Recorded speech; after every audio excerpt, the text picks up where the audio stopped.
talk. This is for individuals who have experienced domestic violence or partner abuse. We know partner abuse is not just women anymore, but it is women and men. And domestic violence does not discriminate. It happens to males and females. It doesn't matter your race, it doesn't matter your gender, it doesn't matter your religion, it doesn't matter your sexuality. Domestic violence does not discriminate.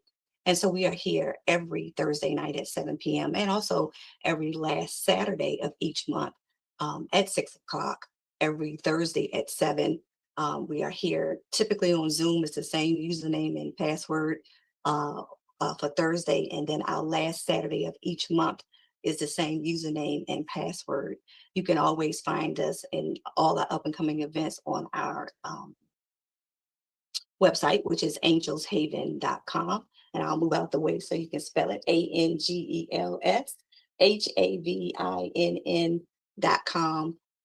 We can be reached via email at support@angelshaven.com. And our phone number is 301-246-3131.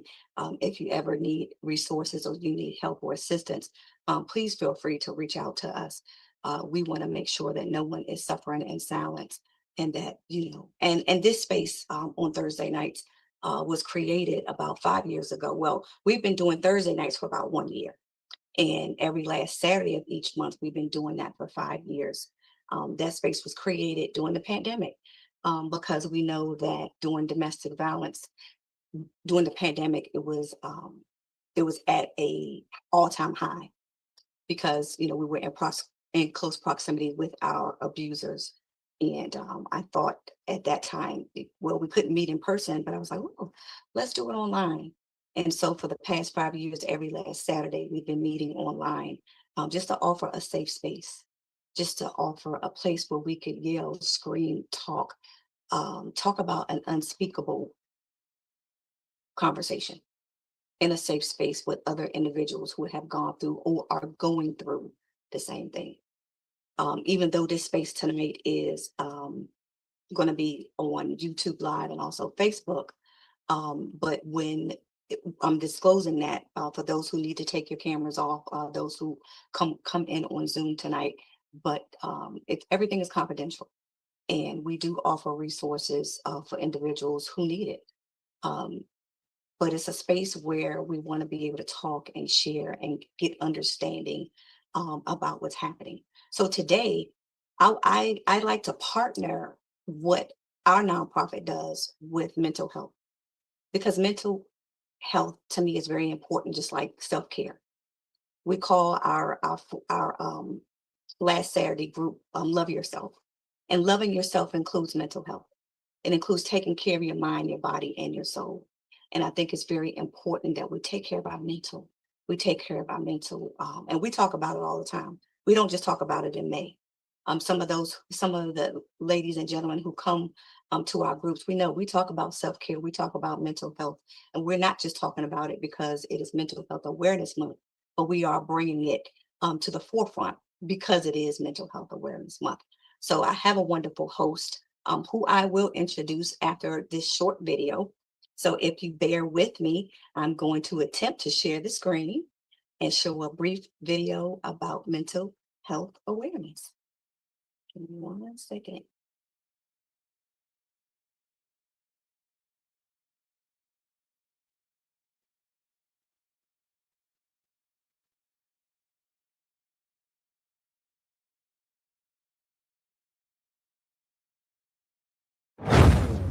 Lost in the crowd. Have you ever felt completely alone, even when surrounded by people? It's a strange paradox. You might be in a bustling room, filled with laughter, yet an invisible wall separates you from everyone else. This feeling of being cut off, misunderstood, or simply too much to handle can be incredibly heavy, even when you're physically close to others. When we feel isolated, our unspoken words become a crushing burden. We carry fears, anxieties, and deep sadness that we don't dare share. This silence can grow louder than any sound, filling our minds with worries about the past, present, and future. It's a constant struggle just to get through the day, leaving us feeling overwhelmed and completely drained, drifting apart. Sometimes the struggle becomes so intense that we start to drift away. We might pull back from friends, family, or activities we once loved. It's not a choice. It's a desperate need to protect ourselves from further pain or from feeling misunderstood. This drifting can make the loneliness even deeper, creating a cycle that feels impossible to break. A hand, extended. But even when we feel furthest away, a hand can reach out. It might be an unexpected text from a friend, not asking for anything, just saying, "Thinking of you." It could be a simple, non-judgmental question, or just someone's quiet presence. These small gestures are like lifelines thrown across the invisible gap, inviting you back towards connection. Building the bridge. Accepting that hand, taking that first step towards connection, is incredibly brave. It's about saying, "I need help," or "I'm struggling." Whether it's confiding in a trusted loved one, seeking guidance from a therapist, or joining a support group, you're building a bridge. And on that bridge, you find understanding, validation, and a shared path forward. The flow of healing. Healing isn't a sudden fix. It's a flow, a continuous movement forward. It involves learning healthy ways to cope, nurturing your mind, and allowing yourself to be supported. You'll discover that even small acts of self-care and consistent connection with your support system can lead to incredible growth. You'll slowly feel a sense of lightness and hope you thought was lost forever, becoming a wave of change. Once you've crossed that bridge, you can help others build theirs. Your journey becomes a powerful testament to the impact of connection. By sharing your story, listening with an open heart, and offering a hand, you become a vital part of a growing chain of hope. You help break down the invisible walls that isolate others, making it easier for them to find their way to a brighter future. Connect, care, change lives. If you're struggling, know that you are worthy of connection and care. Your voice matters. Don't suffer in silence. Are you ready to be part of the ripple effect? Reach out. And if you see someone struggling, be the bridge. Offer a listening ear, a kind word, or direct them to resources. Together, by building strong connections, we can create a world where everyone feels seen, supported, and hopeful. For more insights on building resilience and fostering meaningful connections,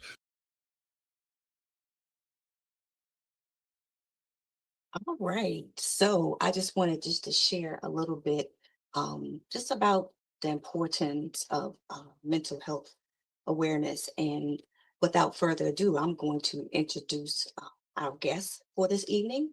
And our guest for this evening is Colleen Dion. She is a mental health advocate, educator, and founder of Green Heart University, an online school dedicated to training and certifying individuals in mental health advocacy and coaching. Through her work, she has equipped hundreds of students with the tools to support their communities, lead with empathy, and advocate for mental wellness in schools, workplaces, churches, and beyond. Kalena's passion for mental health advocacy is deeply rooted in her personal journey.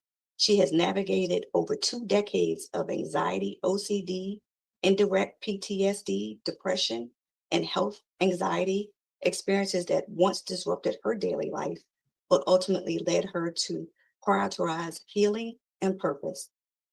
Through therapy, education, and self awareness, she's transformed her challenges into a mission to create space where others feel seen, supported, and empowered. Her lived experience allows her to connect authentically with diverse audiences and speak openly about the complexities of mental health, helping to break the stigma and encourage honest conversations across generations. Kalina is known for her transparency, retailability, and ability to turn real life struggles into impact teaching moments. Now, without, I'm not going to read the rest because I am going to let her share the rest of her journey with you guys. So welcome. What I will say is that you would think we've been knowing each other forever. I think we've been knowing each other every bit of 2 to 3 2 weeks. weeks. Yep. We met at a nonprofit workshop about 3 weeks ago, and we connected. And I'm just so happy that we connected and that we're staying connected and are going to continue collaborating on some wonderful things. And so I'm happy to be on this journey with her. So without further ado, I am going to mute my screen and I am going to let her have the floor. But again, let me just thank you in advance for taking time out of your busy schedule to be with us and share tonight on mental healthness. So welcome. Thank you so much. And she's absolutely right. We connected a couple weeks ago and we've been in sync ever since. So thank you so much for the opportunity. So again, I'm Colleen Diana. You know, tonight is going to be about transparency. So I'm going to start off just by saying, you know, I had every intention to start off with or to present my anxiety advocacy presentation, but it would not load for whatever reason. And so I believe in divine flow. And so, you know, I was led to just, you know, talk about mental health advocacy to lay the foundation for everybody to know what that is, how you can be an advocate for the voiceless, and how important that is, especially right now in the communities that we are all living in. But I will weave some anxiety advocacy in there. And in fact, I even want to start off with, so I am the author of F Anxiety. And so I'm going to read a couple of things from here because before I even got on my mental health advocacy journey, I had to say F anxiety. I had to develop this attitude about anxiety, like, you will not take my life from me. And so I developed this F anxiety spirit and I just started going for my dreams in spite of anxiety, in spite of PTSD, in spite of depression and all of those things. And that is why I'm here before you today as a certified mental health advocate. And we teach and certify other people in mental health advocacy, but it started with this. So I just want to read just a little bit from the book, and also just so you'll know where I've been. And then I also want to make sure that, you know, when you leave here tonight, you will have a different appreciation for the color green. All right. So if you are ready to dive in and learn how to be the best mental health advocate you can be within your home, within your community, your workplace, go ahead and type green in the chat for me while I read a little bit from my book. So for a very long time, I was full of anxiety. I'm gonna stand up. For a very long time, I was full of anxiety, depression, fear, anger, self-doubt, low self-esteem, and alcohol. Okay. Everything was hurting me emotionally and mentally and physically. During my darkest days, nobody understood or wanted to understand. In fact, they called me names and passed judgment before they even knew what I was going through. It made me so afraid to speak up and speak out about it that it completely silenced me for years. But as scary as it was, I took a stand and I put up a serious fight for my soul, my health, my spirit, and everything that matters in this life.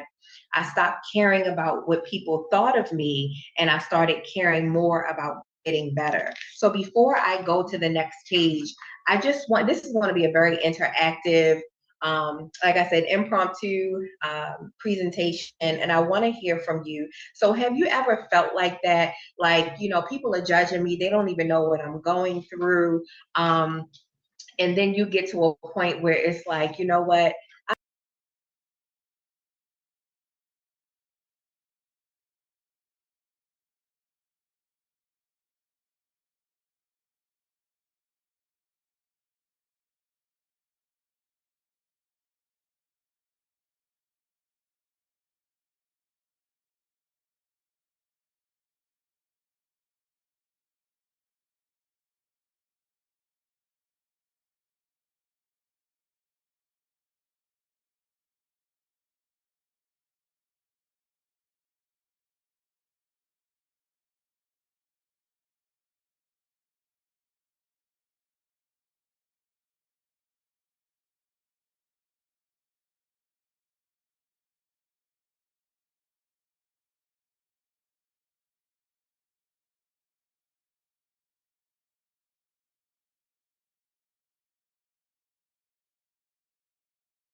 what you saw on TV. That's part of making sure that your mental health stays a priority. So you don't have to be in this very bad way to seek a therapist. Just like you go, and I'm sure, this may sound cliche, but just like you go to your you go to your primary care doctor every single year for a physical. You don't go because you feel bad. You don't go because, you think something's wrong. You're going because let me get my blood work to make sure everything's good. Let me talk to my doctor about some things. I've been having some pains in my knees. I know it's not anything significant, but maybe she can recommend some Advil or, something like that, right? So we are all up on our physical care with our primary care doctor because that's the norm. That's society's norm. If you have a physical illness that you can see, then it's acceptable, right? And like I said, it doesn't have to be an illness. So I want you to think about getting mental health, as preventative as well. And then if you have an established relationship with a therapist, should something happen, then you already have that rapport where you can go and sit down and talk about it. And your therapist may be able to provide some type of, plan for you that will help you. Your plan may include some type of journaling. It may include some exercise. It may include, whatever you may need. And they are the experts. So that is why they are there. So I strongly encourage people to do that. I had a therapist, let me stop sharing because I can't see y'all. I had a therapist, I've had a therapist since 2002. And, it wasn't until, like I said, I was bedridden. I was I couldn't drive. I would try to drive and my car would end up on the side of the road and I would end up in an ambulance because I would have a panic attack. Every day I would wake up, I would feel something that I couldn't explain. Later on, I found out it was an onset of all those things. And so I just remember laying in the bed and, my family was like, no, we're going to pray this away. You're going to be fine. Meanwhile, I'm declining. I am, like I said, I'm not able to work. I'm not able to live by myself. I'm not able to watch certain things on TV because it triggers me even more. So I'm like, even though everybody's saying, no, we're going to pray it away, or that sounds crazy. I've heard all of it. I decided that, I was worth the investigation. Like, I'm going to find out what is going on with me. I ended up racking up over $70,000 worth of hospital bills because I kept thinking I was physically ill. So there was a point where I would get in the shower and I could not feel the water on my skin. That's how much of a panic and numb I was, but I did not know that it was my mental health. And prior that year, I had lost my son. And I also, in September the 11th happened. And so when I went to the doctors, $70,000 later, doctors gave me a referral to the behavioral health number. And I said, what is this? I'm like, you are missing something. Like, what is behavioral health? Something's wrong with me physically. And so I decided to call the behavioral health number, and the therapist that I got with, she literally walked me through all of what I was feeling, told me exactly what it was, why it was, and here's how we're going to fight. And I'm like, oh my gosh, and even though I had these diagnoses from the ER, the generalizing anxiety disorder, panic disorder, indirect PTSD, depression, this, that, I had all these diagnoses, which was scary. But when I got into therapy, it became my power, because I'm like, okay, I know it's this, this, and this. Now, how do I fight this? How do I fight that? How do I fight? It's not a weak thing. It gives you power, because now that because it's about self-awareness. You cannot correct what you're not aware of. And so the diagnoses and all of that gave me the self-awareness that I needed to then fight, because otherwise I would just be throwing darts at the wall trying to figure this out. And so when I had the diagnosis, I'm like, here, this is what they said I had. And she's like, okay, you have a textbook case of this. This is why you're doing this. So I'm like, okay, you know, and she's like, we can fight it. So I was in aggressive therapy every single day because I wasn't working. So I was in aggressive therapy every single day until I learned exactly what I had, why I had it, and how to fight it. And then once I finally got, now I did have to take medication for a little while. And sometimes I still do. It just depends, you know. But during that time, after I went through all of that therapy, I felt like myself again. And I couldn't believe it. I was just so proud of myself. And I was running around telling people, like, you know, if I do this, then you should do this. And I'm starting to teach, and, you know, because I'm like, I need y'all to know how to take care of me if I go that way again. And so my family and friends did not know how to take care of me. So it was my responsibility to advocate for myself and say, okay, when you see me laying in the bed, open up the curtains. Tell me, you know, let's have a code word. I had this whole thing, and I started teaching everybody how to take care of me. And, you know, I didn't even know I was advocating back then. I just knew that's what I needed to do.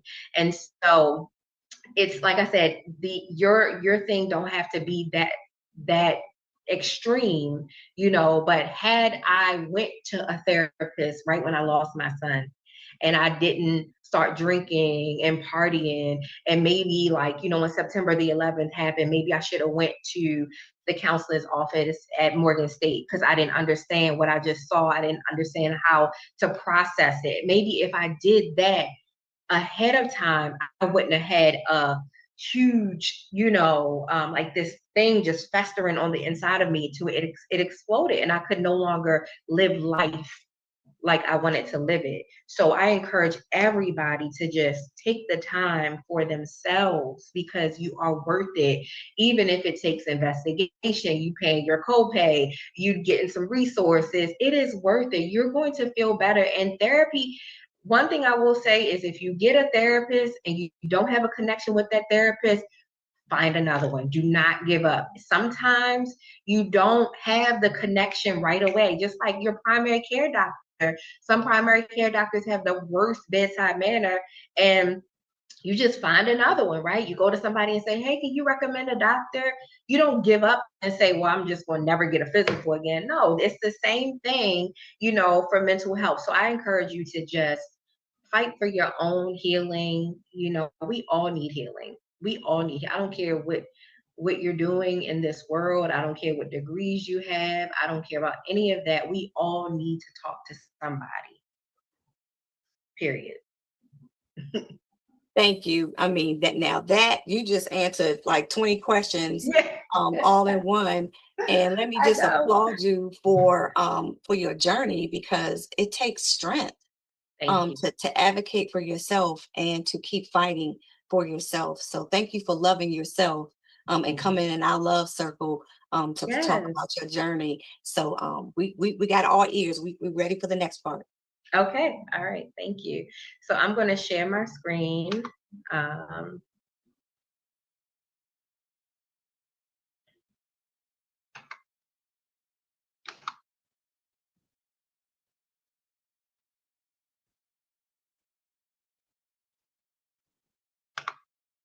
can everybody see it? Yes. Okay. Oops. I don't know what happened to my, all right, there we go. All right, so we are going to talk about mental health advocacy when it meets purpose, okay? And so, you know, like I said, we talked a lot about what advocacy is, but I want to dive a little bit deeper and I want to talk about speaking up with confidence, what advocacy is, and more importantly, talk about what it is not, okay? So I'm going to pass this, you know who I am. We're like besties now, so I'm going to skip that. So what I want to say is, you're absolutely not here by accident. You're here because you care, you know, because you know that silence does not work anymore. And this isn't about being perfect or having all the answers. It's really about showing up for others with a green heart. That's what we say in our community, empathy and purpose. So over the next 30 minutes or less, you'll learn how to speak up with confidence without fear of saying the wrong thing, share your story in a way that inspires but not overshare, and be an advocate in just everyday life, at work, in your household, in your community, at your child's school. And today we're going to flip the script on what it really means to be an advocate. So it's not about titles, it is about the impact that you make. All right. So by the end of this, you'll understand that your voice is, in fact, a resource, and it is up to you with how you use your voice. Okay. So let's go ahead and jump in. Advocacy. What is advocacy? Advocacy simply is using your voice, your stories, and actions to raise awareness, educate, and support mental health in your own way. All right. It is not cookie cutter, despite what people may say. You can be a mental health advocate in so many creative ways. I'm going to share some of those in just a moment. Advocacy does not require a platform or a degree. It just requires the courage to speak up. Okay. Just like me just telling you my story, I talked about having to file bankruptcy because I racked up over $70,000 worth of hospital bills. I talked about not being able to get out the bed. I talked about, all of that, right? A lot of people say, oh my gosh, how can you share that? Courage. Because if you share your story, if you are transparent, then it will open up or give other people the green light to do the same thing. But it has to start somewhere. So it has to start with you being courageous. Okay. That is what advocacy is all about. And so everyday advocacy, though, can be as simple as having a conversation, posting a resource on social media. Just like today when April posted tonight's, Zoom, that's a resource. That is part of being an advocate. So it's not about saving people. I don't want people to think that, if I'm calling myself a mental health advocate, I'm committing to saving them, or that is not your role. It's just about showing up. It's about using your voice. All right. So if you feel like you do this on a regular basis, put in the chat, I do this. I want to know if this is just something that you do just because you have a heart of green, like we say in my organization. And I'm sure that you do because you are here for a reason. Okay, so yeah, I knew it. All right, so what advocacy is not, what it is not being a therapist. It is not being a therapist. It is not knowing all the answers. You will not know all the answers. In fact, even if you don't have any answers, that's fine. Advocacy is about being the bridge from the person to their resource. All right. You may not be that resource, but you may be the person to take them there, and also being that voice. All right. It is not fixing people. And it is not oversharing your own struggles for validation. So have you ever gone to someone because you're looking for some type of support and all they're talking about is what they're going through? Have you ever gone through that? Raise your hand or drop some green hearts if you have gone through that. And you know what that feels like, right? Because it's like, wait a minute, how did we start talking about, and you want to validate them as well, right? But it's a little difficult when that happens. All right. But I just want you to know that you're not here to diagnose, you're not here to treat or fix anyone. That is not your lane. Advocacy is not about trauma dumping or needing to relive your pain for approval. You are not someone's counselor. You are their support, their safe space. And like I said, their bridge to resources.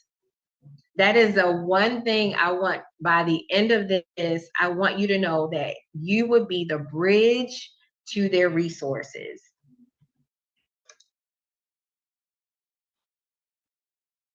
So here are some examples of everyday advocacy, and I want you to drop in the chat, what are some things that you do from this list? So friend and family conversations, social media awareness posts, workplace mental health conversations, social media aware, I already said that, school community check-ins. So put in the chat, what are some things you do?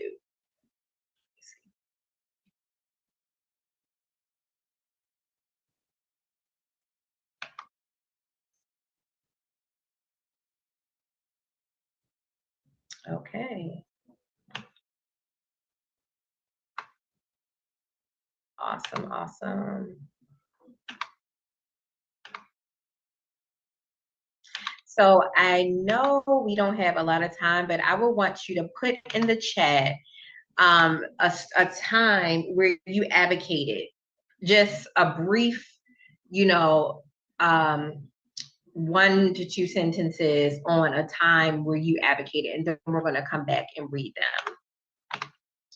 All right, so I told you that I will tell you about some creative ways you can make advocacy creative, right? People think that when you talk about mental health, it has to be this dry conversation. And I understand we're talking about some heavy stuff sometimes, but sometimes if you make it colorful, if you make it lighthearted, with a lighthearted undertone, but with being open arms and still very professional, it will work out. All right. So at Green Heart University, we believe that advocacy should be personal, expressive, and human, not robotic. We do not have to read a textbook or anything like that. So I turned my own mental health journey into a movement, like you already know, through storytelling, safe spaces, and creative community events like Light the City. So every single year, we light the city. My organization lights City Hall green for mental health awareness. We couldn't do it this year because the dome is under construction, but we've done it for 6 years straight.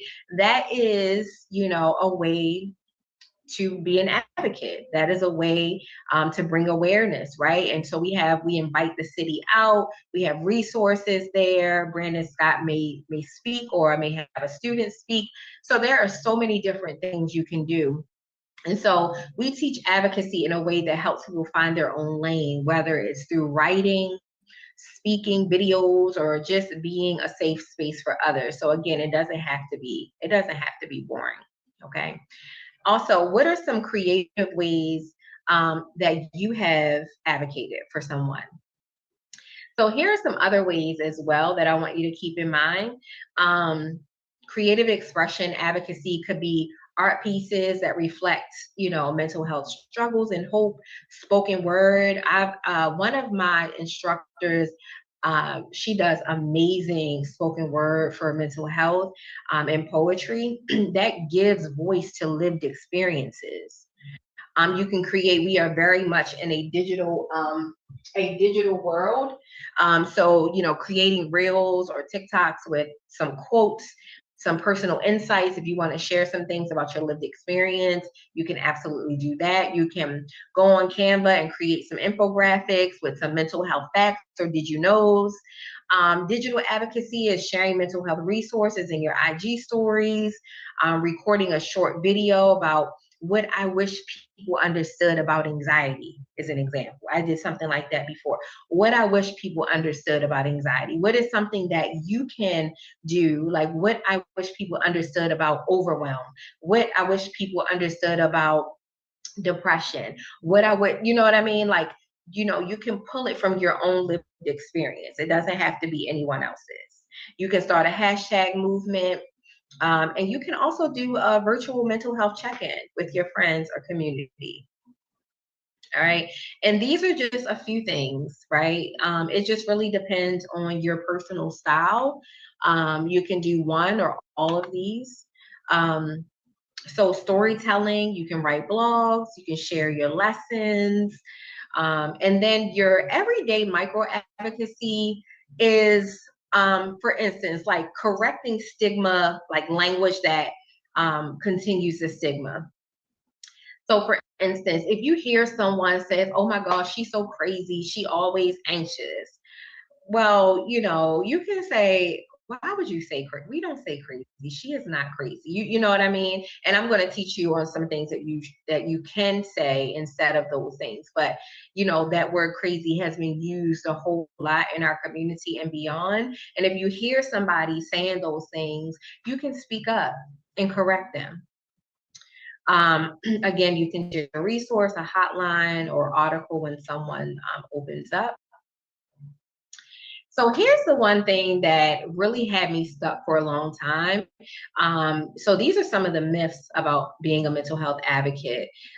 People think that they're not qualified to be a mental health advocate. Um, they think that they have to be, you know, have a lot of letters behind their name. They have to be a therapist, a psychiatrist, a doctor of some sort.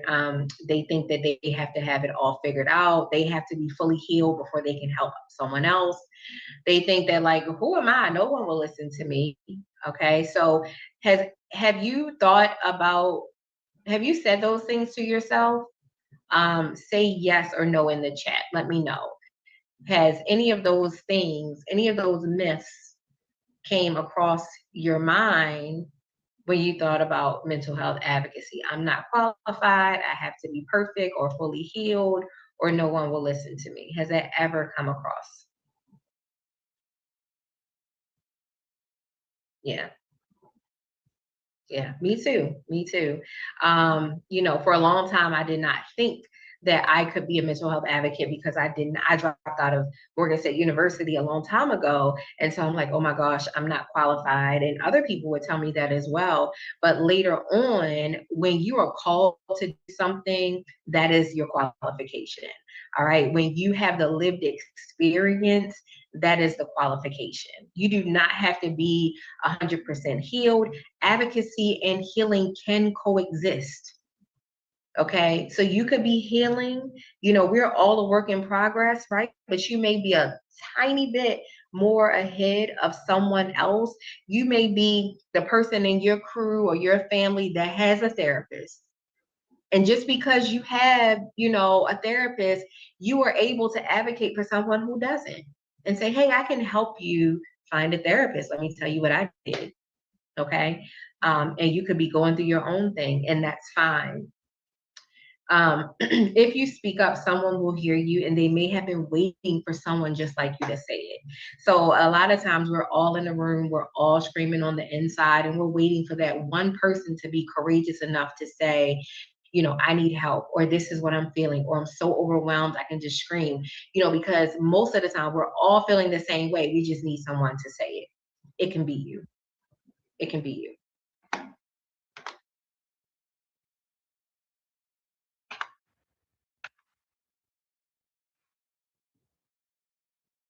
All right, so you can absolutely use your story to raise awareness, just like I just did that with my book.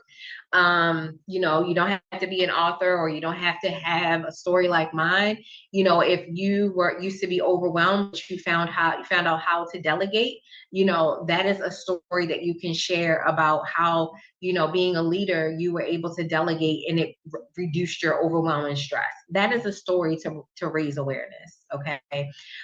So you want to, you know, not share diagnoses or anything like that. You don't have to do that. But you just want to focus on how you felt and what helped you. You don't want to say, so I recommend that you do this. You know, you can just say, this is what helped me. Oh, I'm sorry. I'm sorry about that. This is what helped me. And so, and you always want to leave people with hope or a helpful next step. Okay, so your story is powerful, but it's how you deliver it that creates impact. All right, so you're not sharing for shock value, you're sharing to build understanding, you know, compassion and connection. That is what you're doing. Okay. So how many of you put story in the chat if you have, you know, told your story and, you know, to raise awareness? Or if you have not, is that something that you can see yourself doing?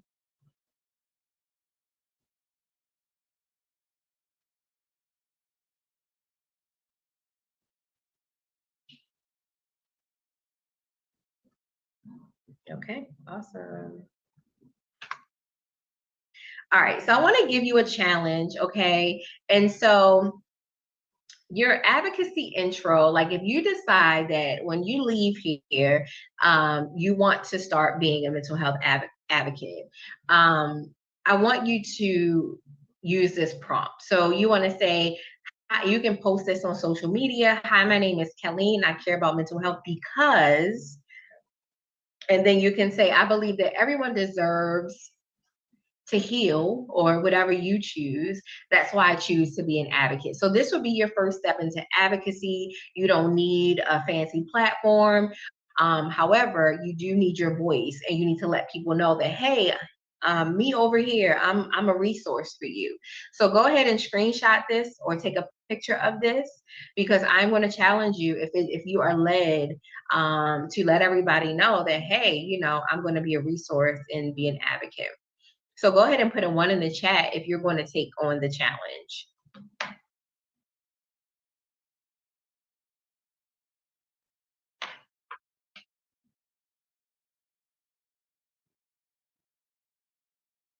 Awesome. All right, so here's the last part that I want to share. And this is how we break the stigma and share the tools. So I told you I wanted to let you know what to say and what not to say. Okay. So that is very, very, very important. And that is a struggle, because people just don't know. They say things just because they don't have the training. They don't know. They mean well, but sometimes, it can cause some harm. So I want to make sure that you know what to say, what not to say, and resources that help. All right. So let's go into that.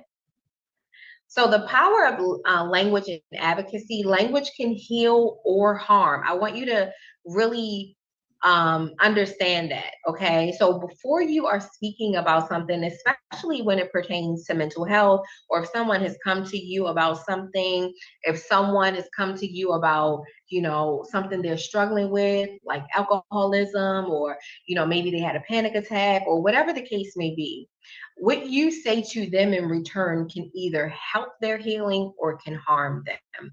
So words can carry a lot of weight, especially when someone is struggling. So I want you to also put yourself in their shoes, even though you may not have the same journey, but everybody is entitled to respect. Okay. And sometimes, again, the things people say with good intentions can actually shut others down. And we don't do that intentionally, but that's why it's important to have the training so you'll know what to do, what not to do. So our job as an advocate is not to have the perfect words, but to use language that feels safe, supportive, and shame-free. All right. So here are some things that I want you to keep in mind that you should not say. And you're probably going to be surprised about some of them. But what not to say is just be positive.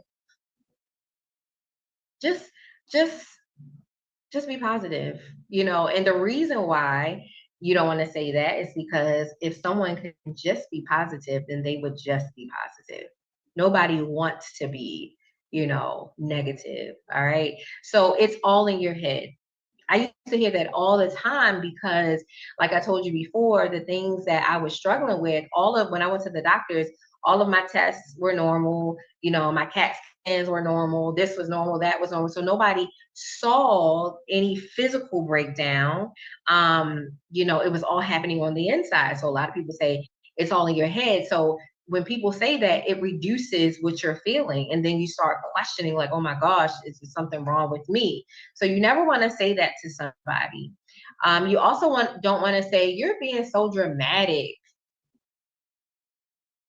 Put a 2 in the chat if you've heard any of those so far. We have 2 more, but have you heard any of those 3 so far? Put a 2 in the chat.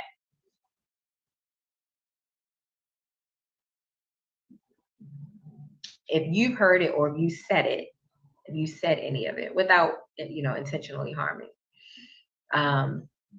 Another big one is other people have it worse.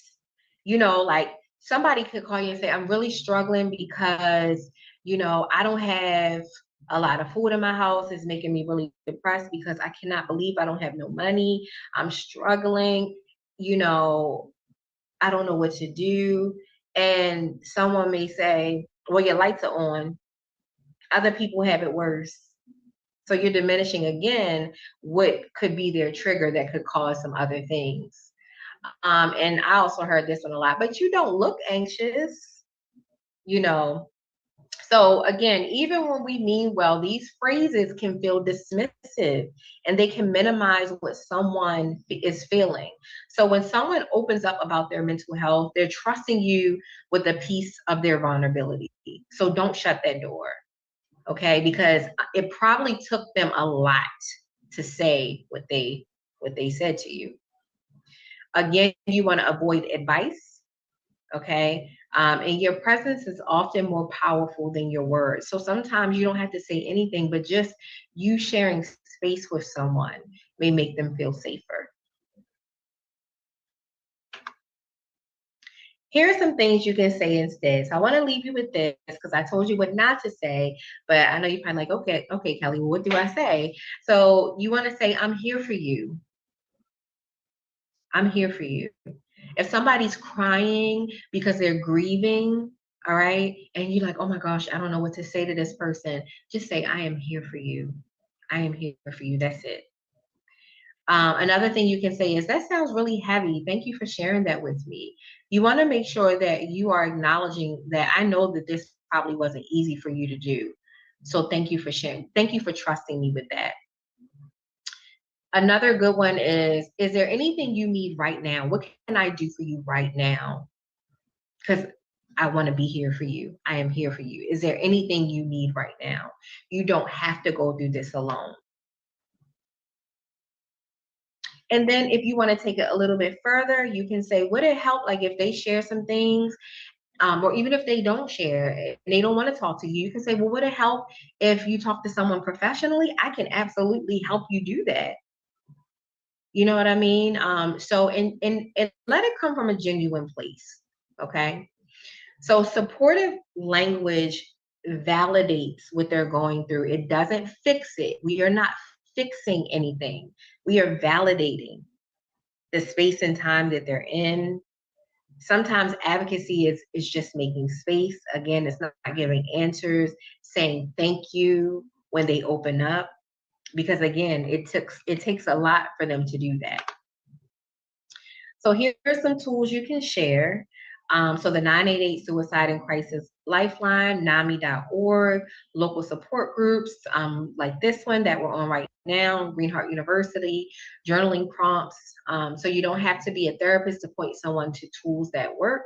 Part of your role as an advocate is to say you don't have to carry this alone, and here's a place to start. Again, you are that bridge to their what? Put it in the chat. Fill in the blank. You are a bridge to their what?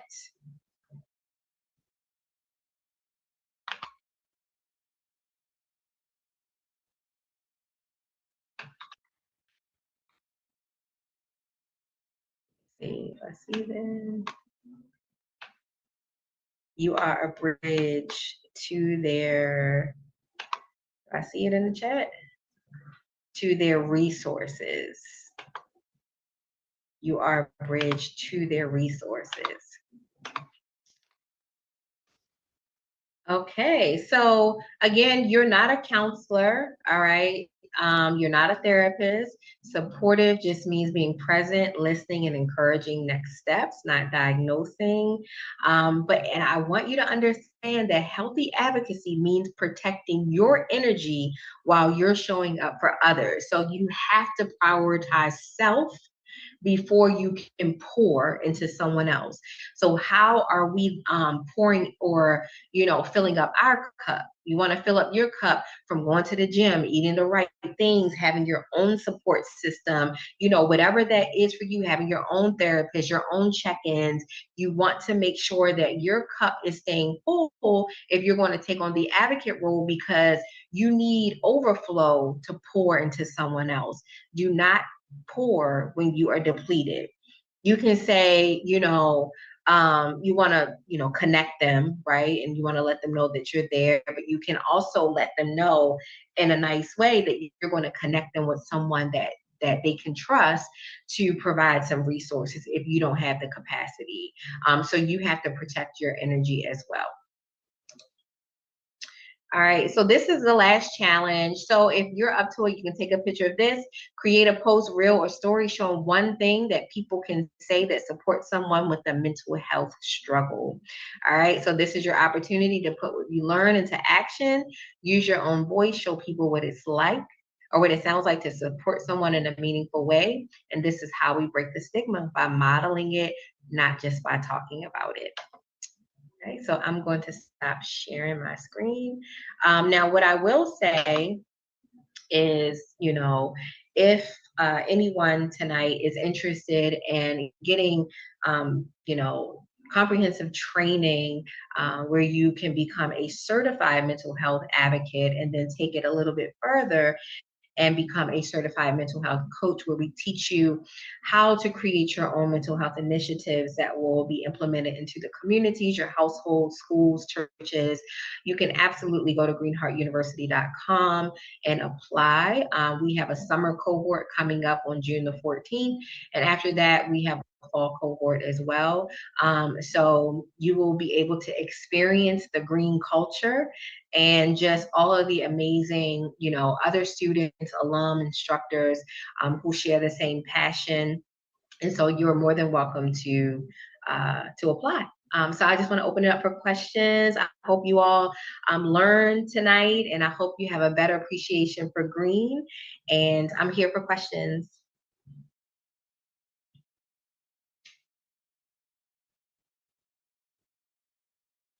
Thank you for the green hearts. I think you shared a wealth of information tonight, and I just want to thank you again for teaching us how to be advocates, and especially the what not to say and what to say, because I think a lot of us, we want to advocate and we may sometimes say the wrong thing. So this was definitely helpful and healthy. I'm definitely going to go back and look at it and screenshot some things so I can make sure even in the partner abuse and domestic violence world, we can use some of those same practices of what to say and not to say, because words do mean everything. Yes. But I'm gonna let and see if Tracy has any questions that she wants to ask, and if not, then we're going to go ahead and close out. I'm just going to talk about some up and coming events, but I do also want you to put in the chat, and then one more time, please share the website, share your email address in case people online listening or who may listen to it later can get in contact with you for maybe a speaking engagement or to join a university at a time when it works for them, or just how to get in contact with you if they want some advice on advocacy or just questions that they have prior to joining the university. So I want to give you some time to share that again verbally for those who are listening live. Okay, thank you. So if you would like to become a certified mental health advocate and coach, you can go to www.greenheartuniversity.com. And if you would like to book me for a speaking engagement, you can also go to greenheartuniversity.com and just click on work with Colleen Diana. If you want to look more at our certifications, once you get to the website, you can click on get certified, and you can see, what those are. And then you can also email us at learn@greenheartuniversity.com. We'll be more than happy to direct you and assist you with the application process if necessary. So yeah, I'm looking forward to connecting and working with you if you are interested. And I also put it in the chat as well. Okay. All right. Well, sweetheart, thank you so much for joining us tonight. This is your first, but it will not be your last time joining us. We're going to probably do a part 2 before the end of the year, because we definitely want to stay connected and do some collaboration to make sure that everyone knows the importance of mental health. Again, not just because it's Mental Health Awareness Month, but because we need mental health. We need to stay mental healthy 365 days a Absolutely. year. So again, I just want to, I'm so glad we met a couple of weeks ago, and I don't think it was by accident. I think God aligns us and it was a divine setup, and I appreciate just you taking the time out again just to share with us this evening. So just a little bit, just I'm going to go over a couple of up and coming events, which are, I'm going to see if I can share my screen and make it a little easier. And thank you so much. Oh gosh, anytime. Mhm. Okay, so next week, next Thursday, same time, same place, different hosts. We're gonna have Mrs. Jennifer Reynolds. She's a licensed therapist. So next week you'll get an opportunity to ask a therapist a question. Now it won't be a therapy session, but you will be able to ask questions. Maybe something you've been wanting to ask or something you've been wanting to share and get a little light on the subject. Next Thursday at 7 o'clock, Jennifer Reynolds, and she's from Copious Group. It's a therapy group, and actually they partner with us for those needing individual counseling. And then the last Thursday, Miss Leanne is going to host our support group, Love Yourself, the last Saturday of this month um, at 6 p.m. And you can go to and there's the passcode and ID for that, but you can also get those on our website at angelshaven.com. And then starting in June, we're going to start our back to school drive, where we will be collecting book bags and school supplies, also monetary donations, so that in August, actually August 8th, we will be having our back to school community event. Also, this is the first time I am announcing, but during the back to school event in August, we're going to be having a health fair. And so stay tuned for that. MedStar has partnered with us, and you'll be able to get your blood checked, your blood pressure checked, your glucose check, your weight. It's going to have some different nurses and doctors from MedStar, and stay tuned. We're going to have all those posted. But if anyone is listening and they want to be a vendor, it's also a pop-up shop. We have a lot of vendors come out and share their local goods. Food vendors. We're going to have a moon bounce for the kids, DJ. So it's going to be lots of fun. So please save the date, Saturday, August 8th, to come out and get your book bag and school supplies and have a little bit of fun at the end of the summer. And then save the date in October is our annual domestic violence awareness brunch. That is October the 11th. And just stay tuned. There's the flyer for that. But just stay tuned and keep us on your radar. Again, anyone needing resources or need any type of help when it comes down to partner abuse, trauma, or domestic violence, we are here 24/7. Feel free to reach out to us on the website, angelshaven.com. You can give me a call, 301-246-3131, or if it's safer to email, support@angelshaven.com. Again, I just want to thank you so much, Kalina, for being with us tonight. And feel free to you'll probably be seeing Kalina also at our back to school event. I'm hoping her and the university will come out and network and just talk to the community about mental awareness and also being an advocate, because we need it. We need it in the school systems. We need it. Our children need it. If they can teach our children how to put on condoms, they can teach our children about healthy relationships and mental health awareness, and that you don't have to self-medicate when you're depressed, that you can actually talk to someone, talk it out, and not be ashamed and not have pride, and know that it is okay to take care of your mind, your body, and your spirit. So again, thank you so much. And I am going to end the recording.